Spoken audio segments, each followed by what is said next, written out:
Hello दोस्तों, नमस्कार। मैं राहुल कनौज जी आपके चैनल के माध्यम से बताना चाह रहा हूँ कि हमारे गांव से सटाई जो है रेलवे है नदी गोमती जी।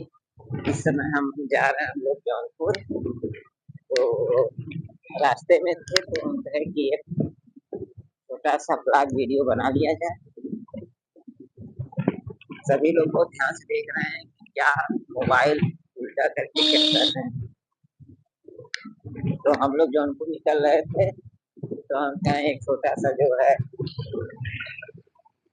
वीडियो चला लिया जाए। तो देखिए, इस समय हम लोग बसीरपुर के आगे निकल चुके हैं।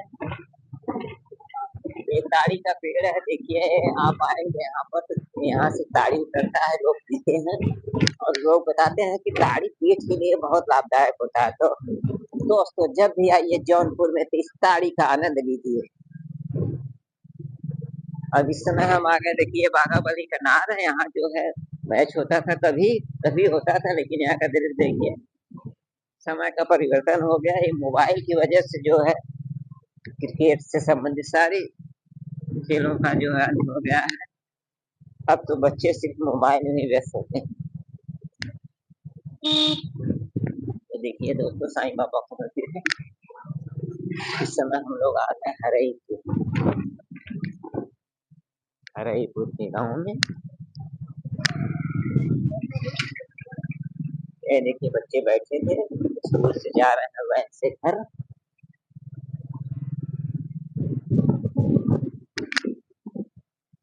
हम अपने गांव से जौनपुर का एक ब्लॉग वीडियो बना रहे थे और आज हम माइक लिए थे ऑनलाइन, तो सोचे इसका रिचाई कर लिया जाए, कैसा है कैसा नहीं, इसकी आवाज कैसी है।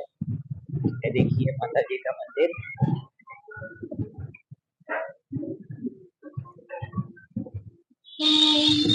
इस समय हम ये देखिए यहाँ पर मदारी दिखा रहे हैं। ऐसे खर्ची ना फूटे, खर्ची फूटती क्या पैसा लगता है क्या? ये गाँव है।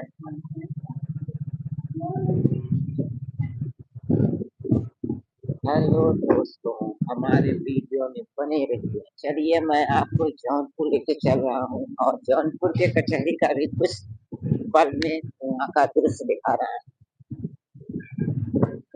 तो हम इस समय रोड पे चल रहे हैं तो यहाँ का भी दिखा रहे हैं।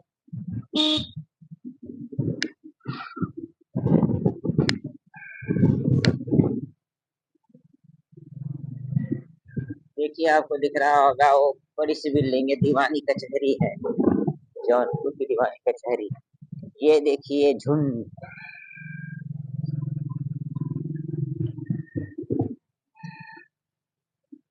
हेलो दोस्तों, ये देखिए दोस्तों, दीवानी न्यायालय है, कचहरी जिसको कहते हैं।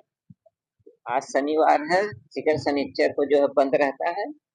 तो मैं बाहर से यहाँ का दृश्य दिखा रहा हूँ। देखिए अभी बिल्डिंग बनी हुई है, देखना कितनी तल्ले का है। ये दीवानी न्यायालय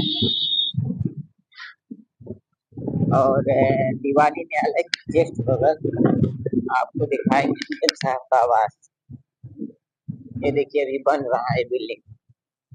देखिए कितने तल्ले का बिल्डिंग है, आपको दिखा रहे हैं। जिला एवं सत्र न्यायालय जौनपुर। ये देखिए दोस्तों, हम डीएम साहब के आवास के पास आ गए हैं।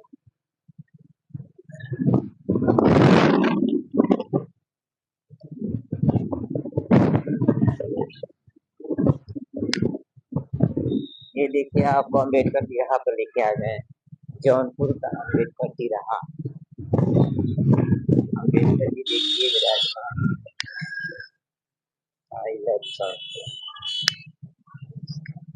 अब आ गए हम इस समय जौनपुर के मार्केट में।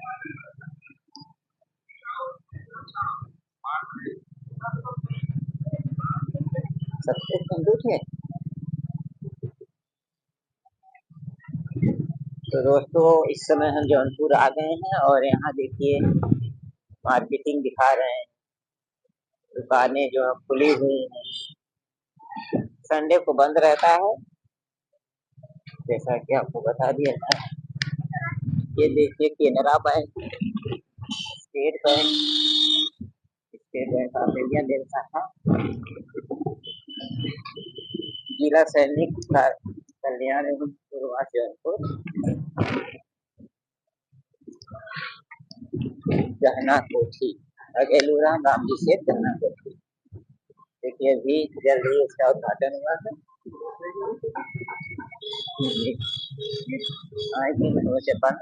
नहीं रोडवेज से चलाए।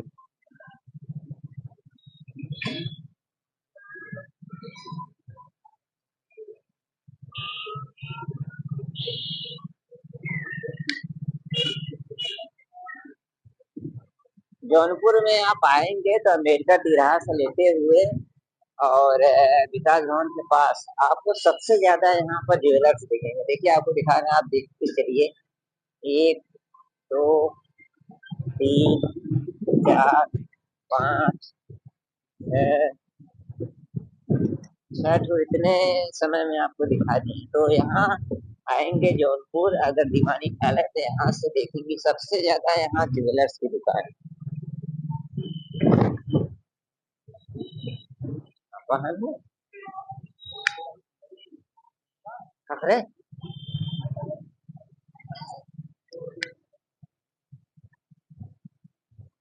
ये देखिए अब हम लोग यहाँ से अगर यहाँ से जाएंगे, देखिए मियाँपुर, रोडवेज,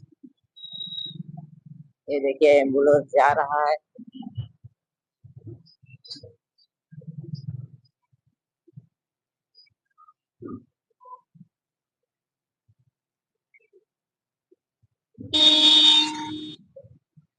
हम इस समय आ गए जौनपुर के भीड़ भाड़ एरिया में। तो हमारे वीडियो में लास्ट तक बने तो देखिए मंदिर माता जी का। अब हम लोग मुड़ रहे हैं रोडवेज की तरफ।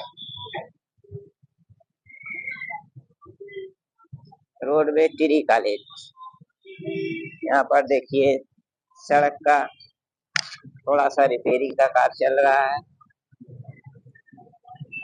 इसलिए आवागमन में थोड़ा सा दिक्कत हो रहा है।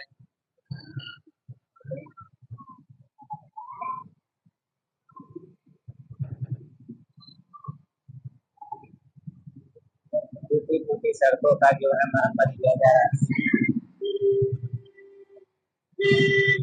ये देखिए सड़क का निर्माण हो रहा है, जहाँ टूटी फूटी सड़कें गड्ढा है सबका जो है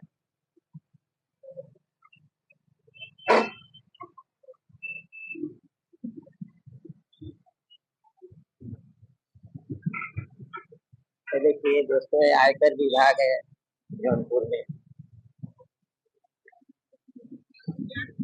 अभी आपको दिखाएंगे रोडवेज का दृश्य। अब इस समय हम लोग रोडवेज के करीब आ गए। देखिए तो ये देखिए रोडवेज की सारी बसें लगी हुई हैं। यात्रीगण कृपया ध्यान दें, जौनपुर से चलकर बनारस जाने वाली ट्रेन लगी हुई है। चला पहले वो चावल देता देखिए सिमिया ली तो भाई देखिए रोडवेज पे बसें लगी हुई हैं। या सारनाथ,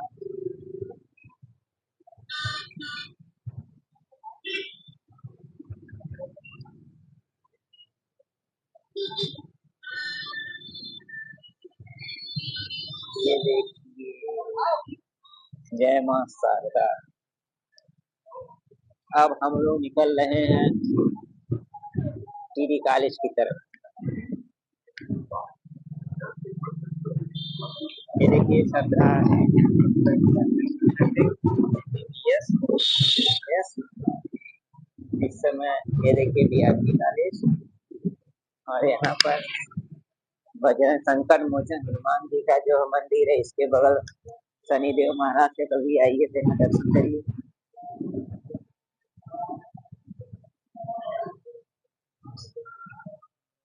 इस समय हम टीडी कॉलेज की तरफ चल रहे हैं।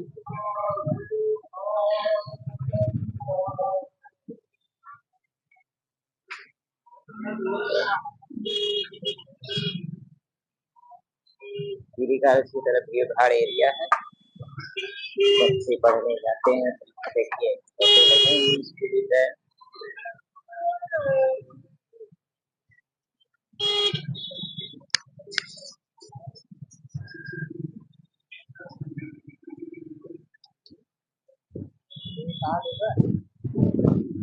यहाँ लगल जियो पे।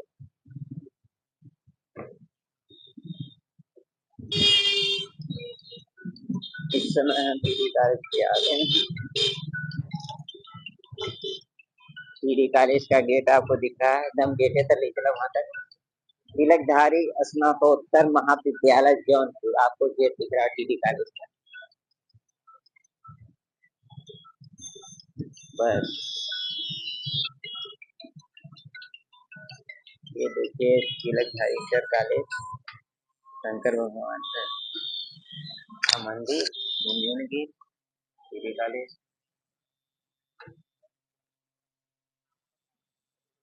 चलिए दोस्तों, इसी के साथ हमारे वीडियो में आपसे बने रहने के लिए धन्यवाद। आपको जौनपुर का दृश्य दिखाते रहेंगे, हमारे वीडियो को लाइक सब्सक्राइब करते रहें। धन्यवाद। हेलो दोस्तों, नमस्कार। इस समय मैं जौनपुर के टीडी कॉलेज ग्राउंड में हूँ। यहाँ देखिए यूपी ट्रेड शो स्वदेशी मतलब यहाँ मेला लगा है, तो हम अभी आए तो हम कहें देखिए क्या है। देखिए तो आत्मनिर्भर भारत का जो है लोगो लगा हुआ है। चलिए आपको स्वदेशी मेले का पूरा दृश्य दिखाने। इस समय मैं बाहर खड़ा हूँ और आपको अंदर का दृश्य दिखा रहे हैं। देखते हैं क्या क्या व्यवस्था है, कैसे है। ये जौनपुर का जो है मेला लगा हुआ है। त्रैमासिक आधार पर दी जाएगी, लेकिन इस सब्सिडी को प्राप्त करने के लिए आपको नियमित रूप से भुगतान करना होगा और सारे विलंबित भुगतान से बचना होगा। बैंक या वित्तीय संस्थान द्वारा विलंबित भुगतान पर जो भी पेनल्टी ब्याज लगाया जाएगा, वह ब्याज इस सब्सिडी के तहत कवर नहीं किया जाएगा। इस योजना में 6 महीने का मॉनिटरिंग पीरियड भी दिया गया है। सिस्टम किया गया। जौनपुर में आइए तो इस मेले का आनंद लीजिए। पीएम सूर्य आपको बिना ऋण की चिंता किए अपना व्यवसाय स्थापित करने के लिए समय देती है। इस योजना में ऋण गारंटी भी सरकार द्वारा कवर की जाएगी, जिससे आपको बिना किसी कोलेटरल के ऋण प्राप्त करना आसान होगा। CGTMSE कवर से भी 4 वर्षों तक आवश्यक धनराशि का जैसा कि आप देख रहे हैं, यहाँ पर जो है सारे प्रोडक्ट लगाए गए हैं। आप यहाँ कपड़ा ले सकते हैं, 10% अचार की सिस्टम है, मार्जिन मनी सब्सिडी के रूप में प्रदान किया जाएगा। ये एक बैक एंडेड सब्सिडी है। इसका मतलब ये है अनेक प्रकार की चीजें यहाँ पर देखिए रखा गया है, जो अपने इस्तेमाल की चीजों का यूज कर सकते हैं और ले सकते हैं। मान लीजिए यदि परियोजना की लागत 6 लाख रुपए है, तो सरकार मार्जिन मनी सब्सिडी के रूप में 5 लाख का 10% या वास्तविक परियोजना लागत जो कि 6 लाख रुपए है, उसका 10%, इन दोनों में से जो भी कम हो उसका भुगतान सब्सिडी के रूप में करेगी। यानी इस केस में 50,000 रुपए की सब्सिडी आपको मिलेगी। हालांकि यह सब्सिडी आपको तभी प्रदान की जाएगी जब उद्यमी अपना योगदान कर चुके होंगे, ऋण स्वीकृत हो चुका होगा और इकाई लगा हुआ है, जैसे संबोधन अगर कर सकते हैं। लाभार्थी के योगदान की बात करते हैं। योजना का उद्देश्य आपको आपके सपनों का उद्यम निर्माण करने और विस्तार करने में सशक्त बनाना है। इसलिए आपकी श्रेणी के आधार पर आवश्यक मार्जिन मनी कुछ इस प्रकार होगी।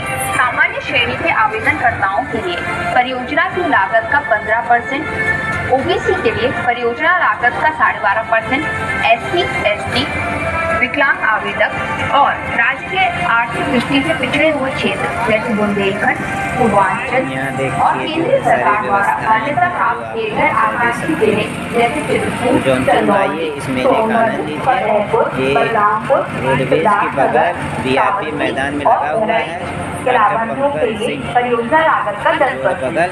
डिजिटल लेन देन को बढ़ावा देने के लिए प्रति लेन देन 1 रुपए तक का अतिरिक्त प्रोत्साहन प्रदान किया जाएगा, जो प्रति इकाई लाभार्थी के लिए 1 वर्ष में अधिकतम 2,000 रुपए तक होगा। इस योजना का लाभ लेने के लिए आप ये सुनिश्चित करें कि आप मुख्य योजना मानदंडों को पूरा करते हैं, जो भी है कि आवेदक उत्तर प्रदेश का निवासी होना चाहिए। आवेदक की आयु 21 वर्ष से 40 वर्ष तक के बीच में होनी चाहिए। आवेदक को कम से कम कक्षा 8 तक की शिक्षा पूरी करनी होगी। जो आवेदक कक्षा 12 या समकक्ष योग्यता प्राप्त है उन्हें प्राथमिकता दी जाएगी। आवेदक को सरकार द्वारा प्रायोजित कौशल विकास कार्यक्रम के तहत प्रशिक्षण प्राप्त होना आवश्यक है, जैसे विश्वकर्मा श्रम सम्मान योजना, एक जिला एक उत्पाद ODOP प्रशिक्षण और टूल किट योजना, SC/ST OBC प्रशिक्षण अभियान या उत्तर प्रदेश कौशल विकास मिशन। वैकल्पिक रूप से उनके पास किसी मान्यता प्राप्त संस्थान से कौशल संबंधी क्षेत्र में प्रमाण पत्र, डिप्लोमा या डिग्री होना चाहिए। आइए अब समझते हैं आवेदन की प्रक्रिया। आवेदकों को अपने आवेदन पत्र ऑनलाइन आधिकारिक MSME पोर्टल msme.gov.in के माध्यम से जमा करना होगा।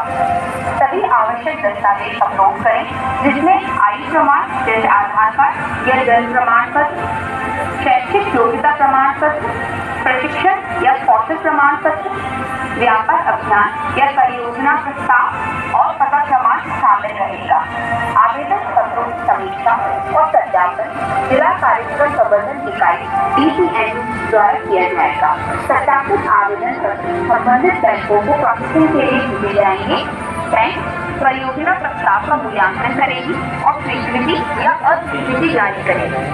स्वीकृति मिलने पर सब्सिडी और वित्तीय सहायता सीधे आवेदक खाते में जमा कर दी जाएगी।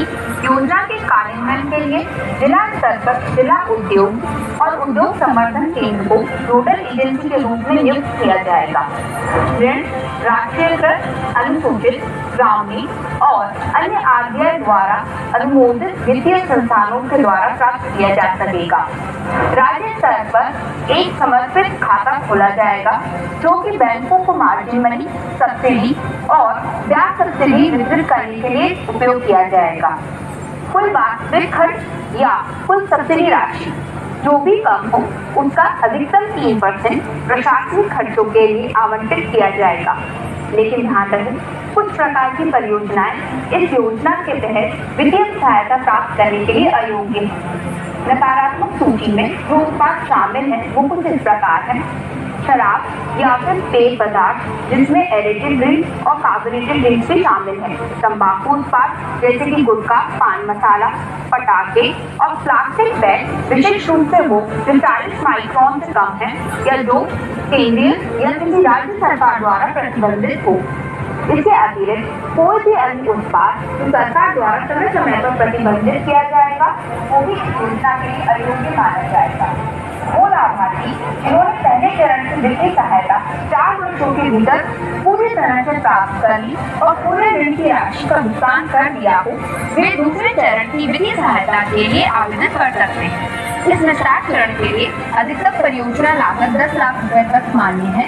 हालांकि इंटरेस्ट सब्सिडी ऋण राशि के 7.5 लाख रुपए तक या पहले चरण में प्राप्त किए गए ऋण का 2 गुना, जो भी कम हो उसका 50% तक सीमित रहेगी और यह 3 वर्षों की अवधि के लिए लागू रहेगी।